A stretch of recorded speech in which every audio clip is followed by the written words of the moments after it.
All right, yo, time for another embarrassing YouTube video. I was driving today and the thought came up in my mind, if there are certain doors in your life that are closed or seem closed, that still means that there's doors there that you can open. You can open those doors. So in my case, I've discussed recently trying to get back to doing N8N, and I have been trying. Actually, I've been waking up an hour earlier and doing some stuff in the mornings. But man, there's been a lot of resistance starting up again.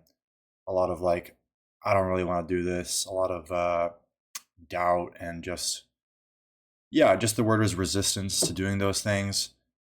But there is resistance. That's kind of the whole point. There is resistance, which means the resistance can be like cleared. I don't know if that makes sense, but for those of you who have read Stephen Pressfield's The Art of, no, The War of Art, which I haven't read in many years, but the whole book talks about this concept of resistance and how the things in life that are the most valuable often there's resistance in the way of doing them. So resistance is almost like this compass to point you in the direction of doing things that are valuable for you and that are ultimately, hopefully, going to be impacting your life in a positive way. And that's what I mean about that initial statement about the doors. You know, if doors are closed in your life, there's something there, perhaps, maybe, not always. If something is so closed in your life, there's like all these locks on it and chains, and you can't open that door easily at all, it might be worth looking at another door. But if a door is closed, you know, you can put in effort, a little bit of effort to open it.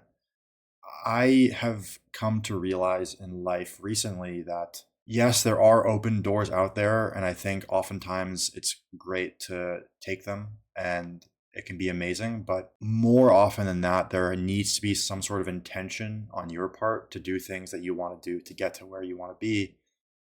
And you have to put in at least some level of effort. Once you've reached a certain threshold, I think in science they call this like activation energy.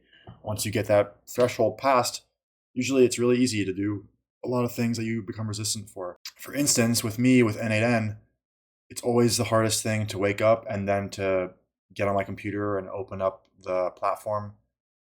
Once I get there, it just gets a little bit easier and easier and easier. And if you compound this over time, you get better at a skill or whatever it is, it gets even easier and you get more out of it. So that's kind of how it is. I know that's a very basic insight that probably everyone knows to some degree, but it came up for me today and I felt like talking about it. So, yeah, again, I don't think you have to force your way through doors that are like basically walls. I don't think you should force your way through walls. But if there's a door, learning to unlock it, I think, can be a very valuable skill in the long run and even in the short term and could be very, very satisfying. So, yeah, that's about it. Thanks for watching.